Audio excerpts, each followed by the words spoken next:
Olá, aqui é o Oswaldo, seja muito bem-vindo a esse canal. Aqui nós abordamos vários temas sobre família, baseados na Bíblia, o que a Bíblia nos ensina, além de várias dicas nós damos para ter um casamento feliz, sobre criação de filhos, os papéis de cada membro na família, enfim, tudo que for para edificação, né, e crescimento para um lar saudável, estruturado, nós tentamos abordar aqui. Então, se você não é inscrito ainda, peço a gentileza, se inscreva, clique em se inscrever e ative o sininho de notificação. Acompanhe até o final esse vídeo. Se você chegou aqui, não foi por acaso, porque Deus tem uma mensagem poderosa para você nesse vídeo.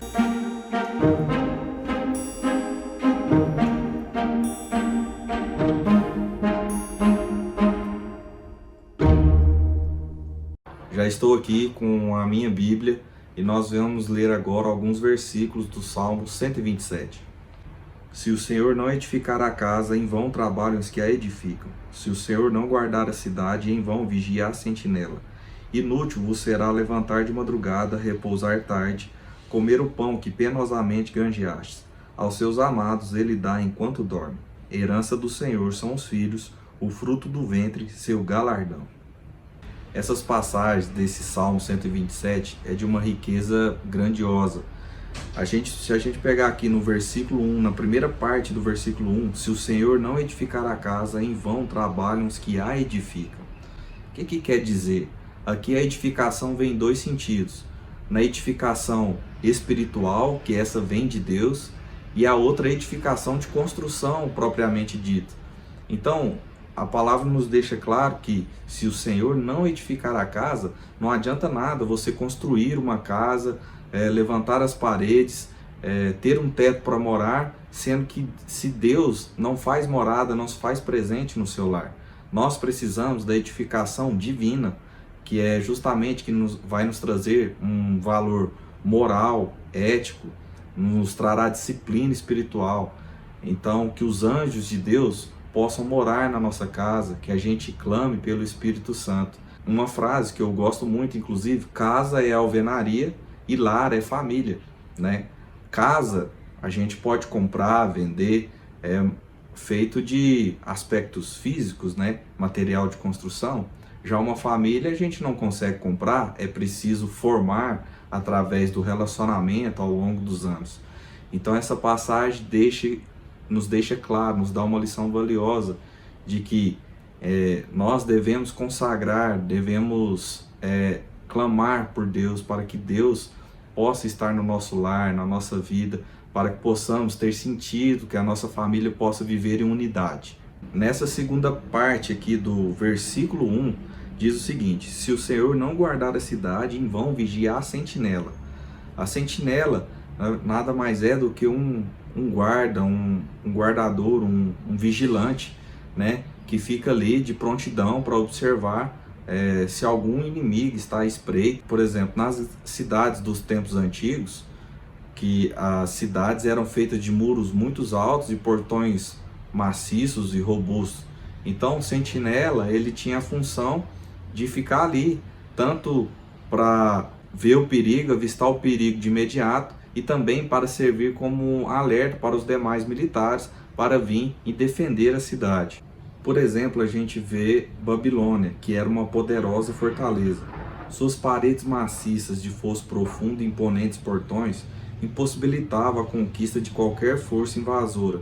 Essa fortaleza parecia ser intransponível, com muralhas que não podiam ser violadas. Mas as tropas persas viram uma brecha, né? Uma oportunidade, um ponto fraco.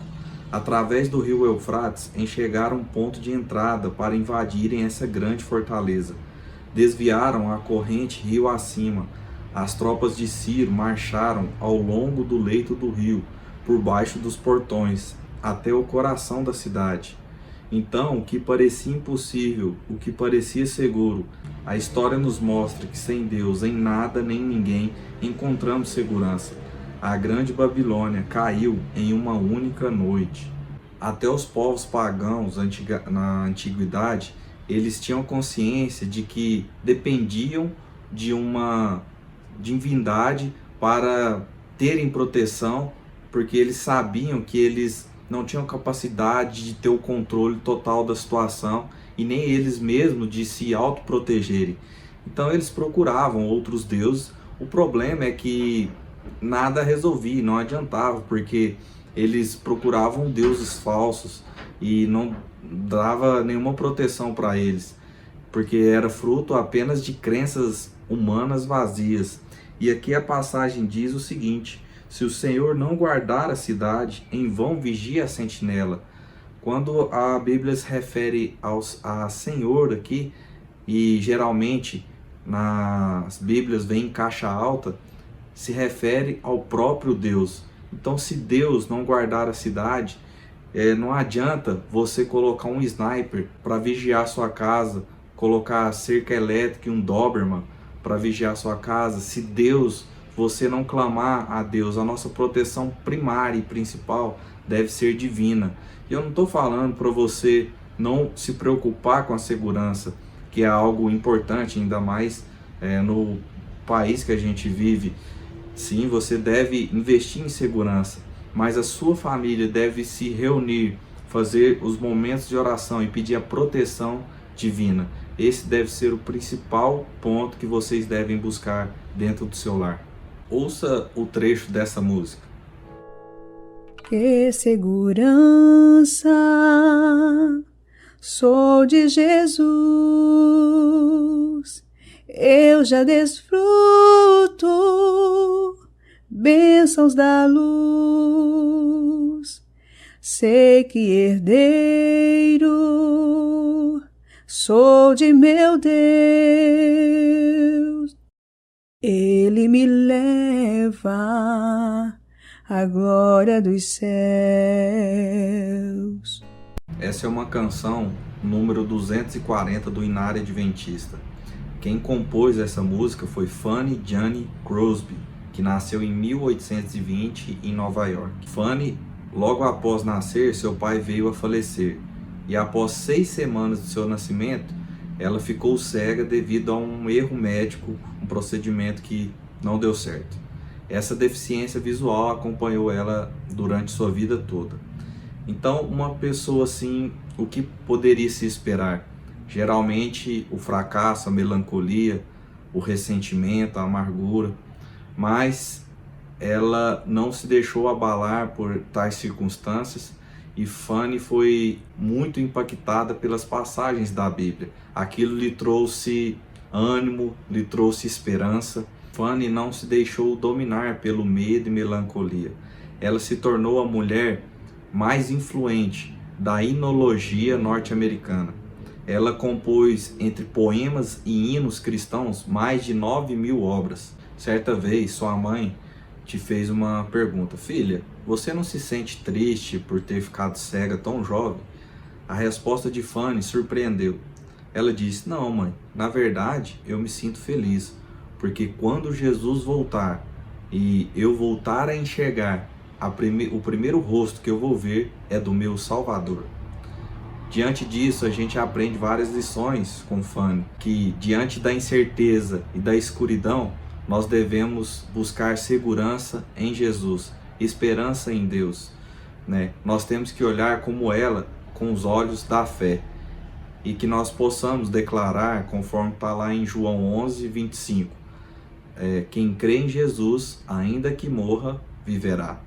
Nós não temos nada a temer se o nosso temor estiver em Deus. Agora vamos analisar o versículo 2. Inútil vos será levantar de madrugada, repousar tarde, comer o pão que penosamente granjeaste. Aos seus amados ele dá enquanto dorme. Você já teve aquela impressão de que você corre atrás das coisas e nada dá certo? Você acorda de manhã, parece que já mal dá bom dia para o seu cônjuge, porque já está apressado, já está estressado. E aí mal toma café, já deixa debilitado o seu corpo, mal faz o de jejum corretamente, já se sente fisicamente cansado, exausto, não faz o culto familiar, não tem comunhão com Deus, não coloca Deus em primeiro lugar para que seu dia seja abençoado. Então as coisas parecem que não estão dando certo. Talvez você esteja se esforçando, dedicando tempo demais nas coisas erradas, para as coisas começarem a dar certo para você, para as coisas começarem a fazer sentido e exigir menos esforço humano seu. Você precisa confiar em Deus, depositar sobre Ele as suas necessidades, as suas súplicas, para que Deus seja seu provedor, provedor do seu lar em todos os sentidos, seja com o pão de cada dia, seja emocionalmente e seja espiritualmente. Então aqui no final a passagem ainda dá uma promessa maravilhosa, né? Que é: aos seus amados Ele dá enquanto dorme. Eu tenho vários testemunhos sobre a guarda do sábado. Por eu não trabalhar, eu trabalho com vendas, e o fato de eu não trabalhar no sábado, muita gente falou que eu não ia dar certo, mas é impressionante como eu ser fiel nesse mandamento. Deus me abençoou, me honrou, trazendo, não deixando faltar nada, né, para mim, para minha família, e Ele nos supriu em todos os aspectos. Então o que Deus quer de você é isso: abra seu coração, deposite nele, deixe que Ele faça as coisas, deixe Ele participar da sua vida. Esse é o pedido de Deus para você através desse versículo. E o último versículo que nós vamos analisar está lá no versículo 3. Herança do Senhor são os filhos, o fruto do ventre, seu galardão.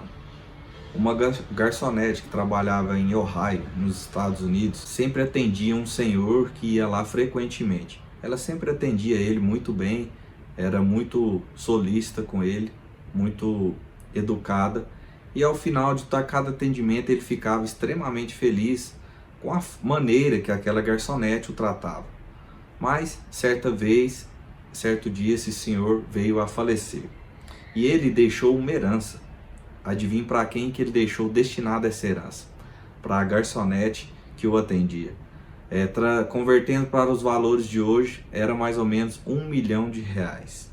E essa garçonete ficou extremamente surpresa, nunca imaginou que alguém poderia lhe deixar uma herança com valor tão alto. Nessa história a gente tira várias lições, mas eu quero trazer aqui para o aspecto da herança, conforme a gente vê aqui no versículo. Herança do Senhor são os filhos. Herança é algo que recebemos de presente, mas que não é nosso propriamente dito. Da mesma forma, os filhos que nós temos. Então todos nós que somos pais devemos prestar conta a Deus, porque Deus está nos emprestando, nos dando uma herança valiosa, de preço altíssimo, que são nossos filhos, e nós devemos cuidar e fazer nossa parte, porque no dia que Jesus voltar, Ele vai perguntar: onde estão os filhos que eu te emprestei? No livro Orientação da Criança, na página 560, Ellen White nos lembra dessa importante missão e responsabilidade que recai sobre todos nós que somos pais. Os pais que negligenciarem as responsabilidades que Deus lhe deu deverão enfrentar essa negligência no juízo. Então o Senhor perguntará: onde estão os filhos que eu vos dei para educar para mim? Por que não estão à minha mão direita? Então muitos pais verão que o amor insensato lhes cegou os olhos quanto às faltas dos filhos e fez com que estes desenvolvessem caráter deformado, impróprio para o céu. Outros verão que não dedicaram aos filhos tempo e atenção, amor e ternura.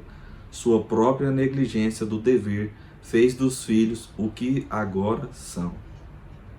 O maior legado que você, pai, mãe, pode deixar para o mundo e também para o avanço da obra de Deus são filhos bem educados.